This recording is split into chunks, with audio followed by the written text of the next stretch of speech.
Hello, and welcome to Lesson 17 of this Introduction to Probability of Wolfram. The topic for this lesson is the exponential distribution. Let's begin. How many times will the dog bark in the next hour? To answer that question, you should consider this is a discrete event on a continuous sample space, so you probably want to use the Poisson distribution. But what if I ask, what is the time until the next dog bark? The same situation, different question. What distribution do I use?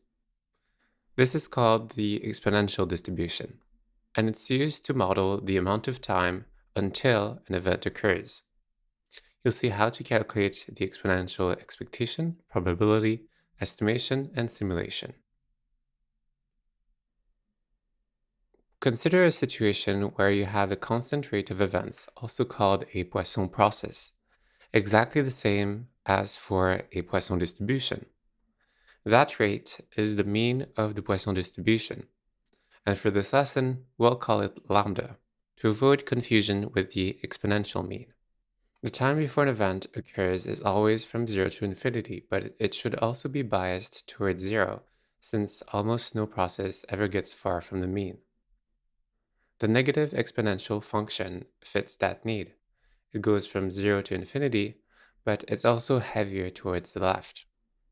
Here you have a breakdown of the PDF, the normalizing factor, the base e, and the exponent. Remember this since it'll be useful in future lessons. You can visualize this bias towards the left by plotting the distribution on a reasonable range. Notice input for the distribution is the Poisson mean, lambda. The integral of an exponential function is always quite a simple process, as you can see from this simple CDF.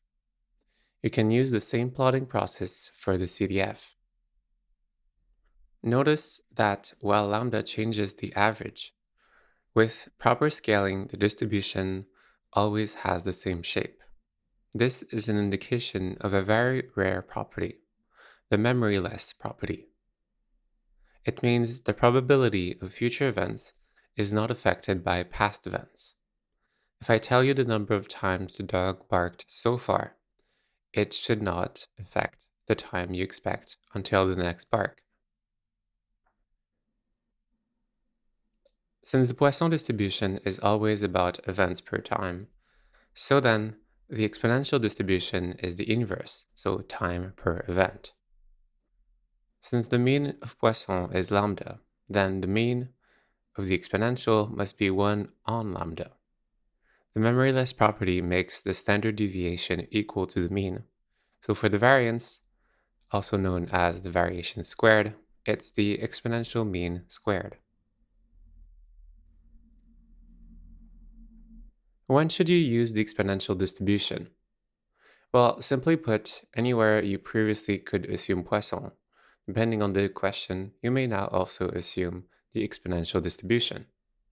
Specifically, this means that you want a continuous variable measured until a discrete occurrence, and the rate of said discrete occurrence is known and constant.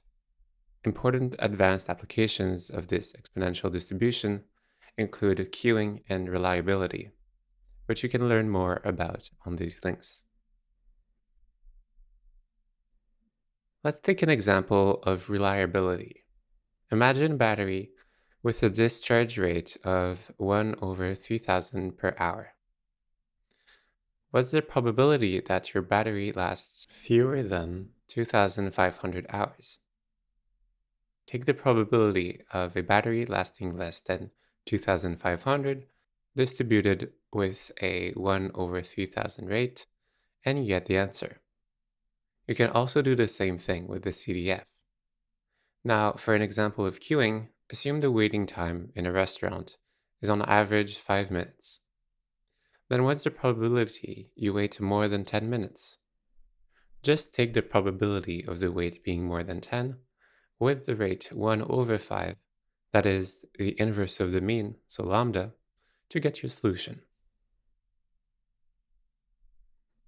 Now let's try different things with expectation.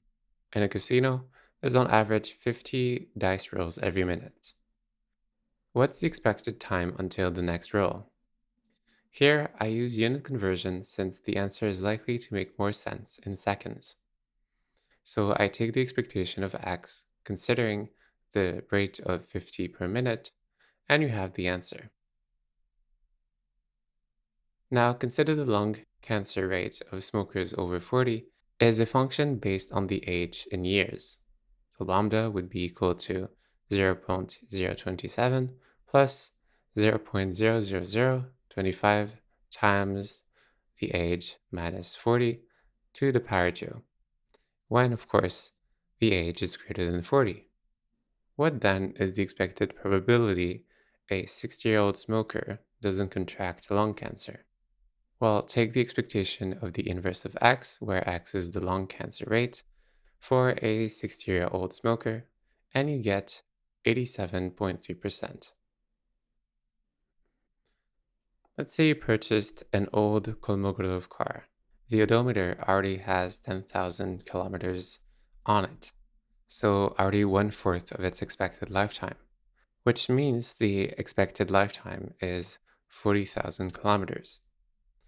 What's the probability you get to drive 40,000 more kilometers with this car?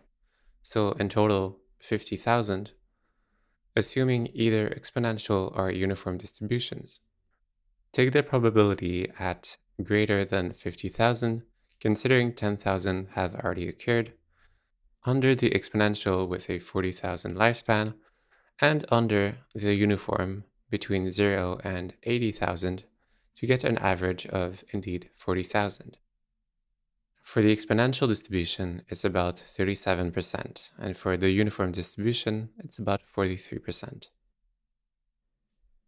So how can you simulate an exponential distribution? As usual, just use random variance. To visualize, plot the sample in a PDF histogram against the theoretical PDF. As the size of the sample increases, you should see a better and better approximation. Now, how do you estimate? Well, let's analyze the waiting times between serious earthquakes worldwide. So just load the earthquake waiting times data, estimate the distribution, and confirm the relationship by plotting the data next to the distribution. This indeed looks like a good fit. So to summarize, the exponential distribution is the continuous mirror of the Poisson distribution, so it shares the same applications and style of PDF. Use the exponential distribution, probability, expectation, random variate, and estimated distributions functions to solve any exponentially distributed variable. Due to the negative linear exponent of the distribution, it's bounded at 0.